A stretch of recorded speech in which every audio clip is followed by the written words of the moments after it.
Rain water हार्वेस्टिंगमध्ये पाणी जमिनीत सोडता तिथपर्यंत ते शुद्ध असतं. हां. त्याच्यानंतर काय होतं की त्या पाण्याची द्रावण क्षमता प्रचंड चांगली आहे. चांगला प्रश्न आहे. मी जेव्हा पहिलं थोडंसं एक बेसिक उत्तर देतो की पाण्यामध्ये क्षार तयार कसे होतात. हां. बरोबर. त्याचं कारण आता कोकणातलं उदाहरण देतो आणि बाकीचं उदाहरण देतो. महाराष्ट्रापुरतं म्हटलं तर महाराष्ट्रापुरतं म्हटलं तर तुम्ही जेव्हा गणपतीपुळ्याला जाता त्यावेळी गणपतीपुळ्याला लोकांना असं बऱ्याच वेळेला वाटतं की तिथे बाजूला जी नगर परिषद आहे तिथे काहीतरी व्यवस्था केली, देवस्थान आहे म्हणून व्यवस्था केली का.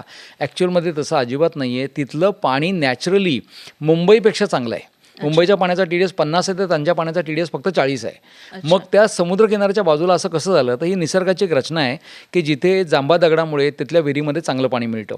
तेच पाणी कोकणामध्ये बऱ्याचशा ठिकाणी चांगलं मिळतं.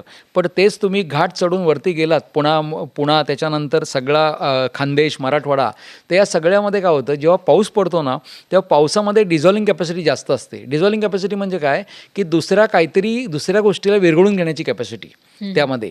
मग ती विरघळून घेण्याची कॅपॅसिटी जास्त असल्यामुळे पाणी जेव्हा जातं त्यावेळेला खाली जसा प्रकार असेल म्हणजे चुनखडी जास्त असेल, कुठला प्रकार आहे, खडक असेल, त्याप्रमाणे ते पाणी होत जातं. खानदेशमध्ये, मराठवाड्यामध्ये, विदर्भामध्ये क्षारांचं प्रमाण खूप जास्त आहे. म्हणजे जमीन पांढरी पडते, जमीन चिकट होते.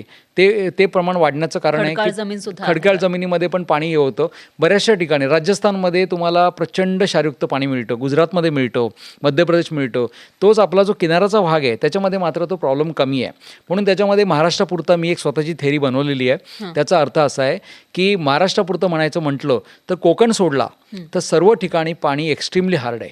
किंवा जर एक साधा नियम करायचं म्हटलं तर सिम्पल घ्या की जिथे माणसाला घाम येतो तिथे पाणी क्षारयुक्त नसतं.